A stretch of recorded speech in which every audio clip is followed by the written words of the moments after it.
기도드립니다. 사랑의 하나님 아버지, 오늘도 우리를 주님의 말씀 앞으로 불러주시니 감사드립니다.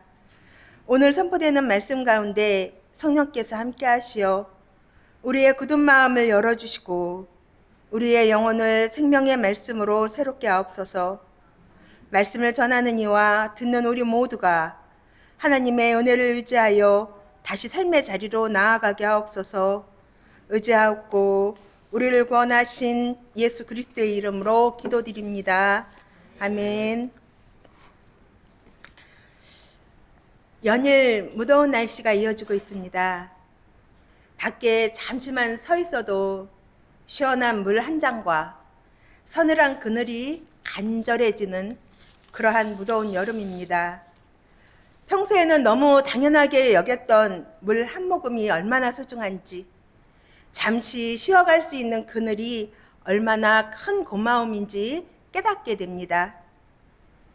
그런데 여러분, 우리에게는 육체의 갈증만이 있는 것이 아니죠. 물을 마셔도 해결되지 않고 좋은 음식을 배불리 먹어도 그것이 채워지지 않으며 돈과 성공과 사람의 인정을 얻어도 채워지지 않는 그러한 영혼의 목마름이 있습니다. 오늘 본문인 마태복음 14장의 사람들도 그러했습니다. 그들은 단순히 소풍을 나온 사람들이 아니었어요. 저마다 질병과 아픔과 상처를 가지고 있었고 세상의 무게에 지쳐 있었으며 어디에서도 참된 위로와 생명을 얻지 못해 예수님을 따라 광야까지 나온 사람들이었습니다. 어쩌면 그들의 삶 자체가 광야였습니다. 그런데 놀라운 사실은 하나님께서 광야에 있는 자기 백성을 한순간도 외면하지 않으셨다는 것입니다. 오늘 첫 번째 성서 봉독인 이사야 55장에서 하나님은 목마른 자들을 은혜의 잔치로 초대하십니다. 교동문이었던 시편 136편에서는 광야의 길을 지나온 하나님의 백성이 하나님의 인자하심을 찬양합니다. 둘째 성서 봉독인 로마서 9장에서 바울은 생명의 떡이신 예수 그리스도를 앞에 두고도 다른 것을 붙드는 자기 동족을 바라보며 눈물을 흘립니다. 그리고 오늘 복음서에서 예수님은 광야에 모여든 사람들을 위해 친히 은혜의 식탁을 차려주십니다. 그렇다면 예수님께서 광야에서 차려주신 이 식탁에는 어떤 은혜가 담겨 있었을까요? 또한 그 은혜의 식탁은 오늘 광야 같은 인생을 살아가는 우리에게 어떤 위로와 소망이 되어줄까요? 오늘 말씀을 통해 하나님이 주시는 풍성한 은혜를 담아가는 복된 시간이 되었으면 좋겠습니다. 오늘 본문의 시작인 마태복음 14장 13절은 이렇게 시작합니다. 예수께서 들으시고 배를 타고 떠나사 따로 빈들에 들어가시니. 예수님께서 무엇을 들으셨다는 말씀입니까?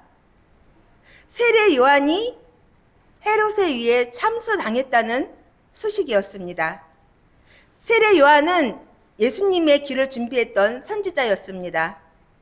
그는 사람들에게 회개를 선포하며 천국에 가까이 왔음을 전했습니다. 그리고 예수님께 세례를 베풀며 예수님의 공생애가 시작되는 그 자리에 함께 있었습니다. 그런 세례 요한이 헤롯의 죄를 지적했다는 이유로 감옥에 갇혔고 결국 목숨을 잃었습니다. 예수님께서는 이 소식을 들으셨을 때 마음이 어떠셨을까요? 사랑하는 이를 잃은 그 슬픔이 크셨을 것입니다. 죄와 폭력이 지배하는 세상을 보시며 깊은 탄식도 하셨을 것입니다. 그리고 이제 머지않아 자신에게도 십자가의 죽음이 찾아올 것을 생각하셨을 것입니다. 그래서 예수님은 잠시 무리를 떠나 배를 타고 빈들로 들어가셨습니다. 혼자 머물며 기도하고 슬픔을 하나님 앞에 내려놓고 싶으셨을 것입니다. 그런데 사람들이 예수님이 가신다는 소식을 듣고 여러 마을에서 걸어서 따라왔어요. 예수님께서 배에서 내리셨을 때 그 앞에는 쉬지도 못하게 따라온 수많은 무리들이 기다리고 있었습니다. 만약 지금 여러분이 예수님이었다면 어떠셨겠습니까? 사랑하는 사람을 잃어 마음은 이미 무너져 있고 잠시 혼자 있고 싶어 찾아온 곳에 수많은 사람이 몰려와 도움을 요청한다면 어떤 마음이 들겠습니까? 오늘만큼은 나를 좀 내버려 두십시오. 나도 지금 너무 힘듭니다. 이렇게 말하고 싶지 않겠습니까? 그러나 우리 예수님은 그렇게 하지 않으셨습니다. 14절을 보십시오. 예수께서 나오사 큰 무리를 보시고 불쌍히 여기사 그 중에 있는 병자를 고쳐주시니라. 마태복음을 기록한 마태는 예수님의 행동을 아주 분명한 순서로 기록합니다. 예수님은 먼저 보셨습니다. 그리고 불쌍히 여기셨습니다. 그리고 그들 가운데에 병자를 고쳐주셨습니다. 여러분, 예수님은 단순히 많은 사람들이 모여있는 것을 보신 것이 아닙니다. 무리의 숫자를 보신 것이 아니었습니다. 주님은 군중 속에 가려진 한 사람 한 사람을 보셨습니다. 병들어 고통받는 사람을 보셨고, 자식을 안고 눈물 흘리는 부모를 보셨고, 세상에 무거운 짐에 짓눌려서 어디에서도 위로받지 못한 영혼들을 보셨습니다. 여기서 영혼들을 보시고 불쌍히 여기셨다는 말씀은 헬라어로 스플랑크니조마이입니다. 이 단어는 창자가 뒤틀릴 만큼 깊은 긍휼을 뜻합니다. 그러니까 예수님은 멀리 서서 사람들의 고통을 그냥 구경만 하신 것이 아니라 그들의 아픔을 자신의 아픔처럼 여기셨다는 말씀입니다. 이것이 우리를 바라보시는 예수님의 마음입니다. 그분은 우리가 아무도 몰래 흘린 눈물과 아픔을 다 알고 계시고 긍휼한 시선으로 우리를 바라보고 계십니다. 다시 말씀을 보면 예수님께서 병자들을 고치시며 무리를 돌보시는 동안 어느덧 저녁이 되었습니다. 제자들이 예수님께 나와서 말합니다. 이곳은 빈들이요 때도 이미 저물었으니 무리를 보내어 마을에 들어가 먹을 것을 사 먹게 하소서. 제자들의 판단은 매우 현실적이었습니다. 장소는 빈들이었고 모인 사람은 남자만 5,000명, 그리고 여자와 아이까지 합치면 훨씬 많은 사람들이 있었을 것입니다. 무엇보다도 그들의 손에는 떡 5덩이와 물고기 2마리밖에 없었습니다. 인간의 계산으로는 도저히 해결할 수 없는 그런 상황이었습니다. 그러나 예수님은 뜻밖의 말씀을 하십니다. 16절입니다. 갈 것 없다. 너희가 먹을 것을 주어라. 제자들은 당황하였습니다. 예수님은 떡 5개와 물고기 2마리를 가져오라 하시고 하늘을 우러러 축사하시며 떡을 떼어 제자들에게 주십니다. 제자들은 사람들에게 나누어 주었고 모든 사람이 배불리 먹고 12강주리가 남는 놀라운 일이 일어나게 됩니다. 사랑하는 여러분, 예수님의 이 오병이어의 기적을 통해 우리에게 무엇을 말씀하고 싶으신 걸까요? 19절 말씀이 참 중요한데 함께 읽어보겠습니다. 시작. 무리를 명하여 잔디 위에 앉히시고 떡 5개와 물고기 2마리를 가지사 하늘을 우러러 축사하시고 떡을 떼어 제자들에게 주심에 제자들이 무리에게 주니. 마태는 예수님의 행동을 4개의 동사로 기록합니다. 떡 5개와 물고기 2마리를 가지셨습니다. 하늘을 우러러 축사하셨습니다. 떡을 떼셨습니다. 그리고 제자들에게 주셨습니다. 이렇게 가지셨다, 축사하셨다, 떼셨다, 주셨다. 이 4개의 동사는 예수님이 십자가를 지시기 전날 밤 제자들과의 그 마지막 만찬에서 그대로 반복됩니다. 마태복음 26장 26절 말씀을 보면 그들이 먹을 때에 예수께서 떡을 가지사 축복하시고 떼어 제자들에게 주시며 이르시되 받아서 먹으라 이것은 내 몸이니라 하시고. 아멘. 즉 지금 광야의 식탁은 만찬으로 이어지고 마지막 만찬은 십자가로 이어지고 십자가의 은혜는 오늘 교회의 성찬으로 이어집니다. 그러므로 오병이어는 단지 사람들의 그 배를 배부르게 하는 기적이 아닙니다. 오병이어를 주시는 예수님께서 마침내 자신의 몸을 생명의 떡으로 내어주실 것을 미리 보여주고 계시는 것입니다. 광야에서는 사람들이 배고픔을 해결했습니다. 그러나 십자가에서는 죄와 죽음 아래 있던 인류가 영원한 생명을 얻게 되었습니다. 또 광야에서 예수님은 떡을 떼어 주셨습니다.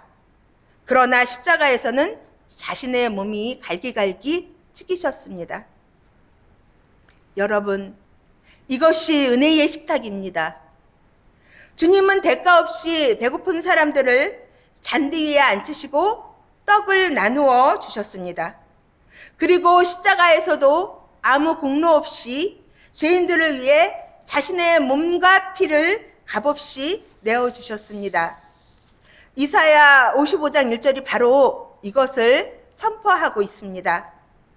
오호라 너의 목마른 자들아 물로 나아오라. 돈 없는 자도 오라. 너희는 와서 사 먹되 돈 없이 값 없이 와서 포도주와 젖을 사라. 세상의 식탁에는 언제나 대가가 있습니다.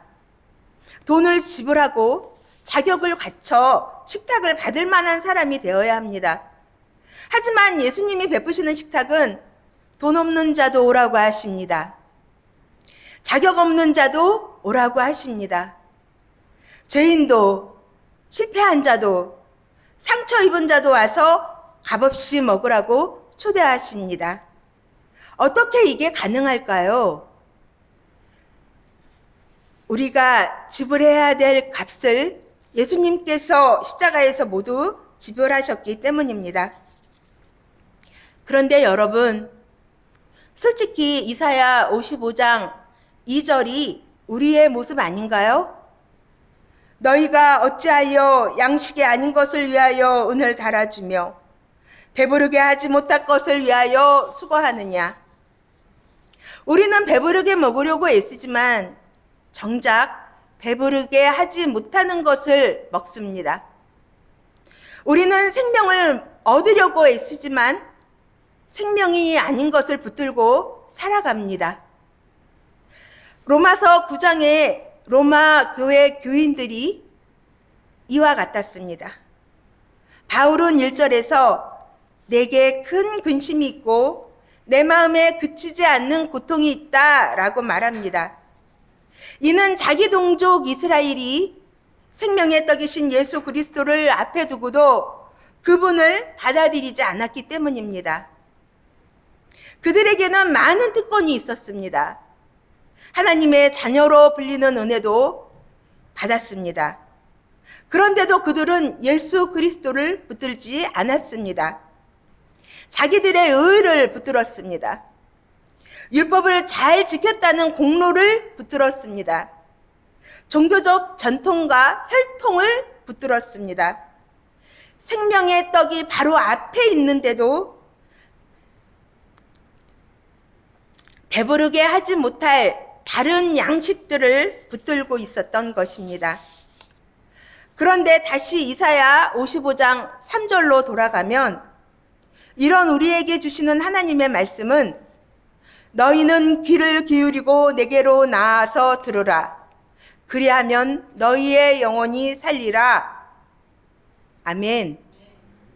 우리의 영혼이 살 수 있는 것은 내 능력으로 얻을 수 있는 것이 아니라 하나님의 말씀을 듣는 데서부터 시작된다고 말씀하십니다. 하나님의 말씀이야말로 우리를 살리는 능력이 된다고 말씀하십니다. 사랑하는 여러분, 광야에서 떡을 나누어 주신 예수님의 모습을 바라보고 있으면은 우리는 자연스럽게 시편을 떠올리게 됩니다. 시편 136편은 모든 절마다 반복되는 한 가지 고백이 있습니다. 그의 인자하심이 영원하시로다. 하나님께서 세상을 창조하신 이유도 인자하심 때문이었습니다. 이스라엘을 애굽에서 건져내신 것도 그의 인자하심 때문이었습니다. 홍해를 가르시고 광야를 지나게 하신 것도, 또 광야에서 만나를 내려주시고 반석에서 물을 내신 것도 하나님의 인자함 때문이었습니다. 여기서 말하는 인자하심은 단순히 친절을 베푸셨다는 뜻이 아닙니다. 히브리어로 헤세드이며 그 뜻은 하나님께서 자기 백성과 맺으신 언약을 끝까지 지키시는 신실하신 사랑을 말하고 있습니다. 오늘 마태복음에서도 우리는 바로 그 헤세드를 봅니다. 출애굽의 광야에서 자기 백성을 먹이셨던 하나님께서 이제 예수 그리스도 안에서 다시 광야를 찾아오셨습니다. 백성을 보시고 불쌍히 여기시고 고쳐주시고 먹여주십니다. 그리고 마침내 십자가에서 자신의 몸을 생명의 떡으로 내어주심으로 그 사랑을 완성하셨습니다. 우리의 신앙도 마찬가지입니다. 우리가 지금까지 믿음을 지킨 것이 아니라 하나님의 인자심이 우리를 붙들어 주셨습니다. 우리가 주님의 손을 놓을 때에도 주님은 우리를 놓지 않으셨습니다. 우리가 은혜를 잊을 때에도 주님은 언약을 잊지 않으셨던 것입니다. 그렇습니다. 우리를 살리는 것은 우리의 열심이나 공로가 아니라, 우리의 믿음조차도 우리의 자랑이 아니라 우리를 찾아오시는 하나님의 은혜입니다.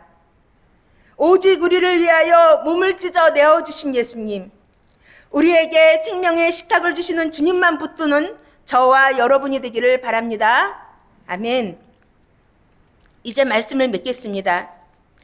하나님께서는 오늘도 우리를 참된 생명의 식탁으로 초대하십니다. 하나님께서는 먼저 말씀의 식탁을 준비하십니다. 말씀을 통하여 우리 죄를 깨닫게 하시고, 말씀을 통하여 그리스도의 용서를 선포하시며, 말씀을 통하여 우리에게 생명의 길을 열어주십니다. 그리고 우리에게 성찬의 식탁을 베푸십니다. 예수님께서는 마지막 밤 제자들에게 떡을 떼어주시며 말씀하셨습니다. 이것은 너희를 위하여 주는 내 몸이다. 또 잔을 주시며 말씀하셨습니다. 이 잔은 내 피로 세운 새 언약이다. 주님은 단순히 과거의 사건을 기억하라고 하신 것이 아닙니다. 십자가의 은혜를 오늘 우리 가운데 베풀어 주시는 것입니다. 물론 우리는 자주 흔들립니다. 정말 내 죄가 용서받았을까? 하나님께서는 여전히 나를 사랑하실까? 나 같은 사람도 하나님의 자녀가 될 수 있을까? 그때 주님은 눈에 보이는 떡과 포도주를 통해서 분명하게 말씀하십니다. 너를 위하여 주는 내 몸이다. 너를 위하여 흘린 내 피다. 내 죄가 용서받았다. 너는 내 것이다. 성찬은 우리가 하나님을 얼마나 굳게 붙들고 있는지를 증명하는 자리가 아닙니다. 하나님께서 우리를 얼마나 굳게 붙들고 계시는지를 확인하는 은혜의 식탁입니다. 바라기는 오늘도 은혜의 식탁, 생명의 식탁을 차려주신 주님께 감사하며 생명의 떡 대신 예수 그리스도 안에서 참된 만족과 평안을 누리는 우리 모두가 되기를 우리 주 예수 그리스도의 이름으로 기도합니다. 아멘. 기도드리겠습니다. 은혜로우신 하나님 아버지, 광야에 있던 무리를 외면하지 않으시고 불쌍히 여기시며 먹이신 예수 그리스도를 바라봅니다. 우리의 삶에도 광야가 있지만 그곳에서도 주님은 우리를 말씀으로 먹이시며 은혜로 붙들어 주심을 믿습니다. 오직 우리를 위하여 자신을 내어주신 예수 그리스도를 의지합니다. 성찬을 통하여 그리스도의 몸과 피를 받게 하시며 제사함의 은혜와 생명의 확신 가운데 살아가게 하옵소서. 이 한 주간도 주님의 은혜의 식탁을 기억하게 하시고 받은 은혜를 이웃과 나누며 살아가게 하옵소서. 감사드리며 우리를 구원하신 예수 그리스도의 이름으로 기도합니다. 아멘.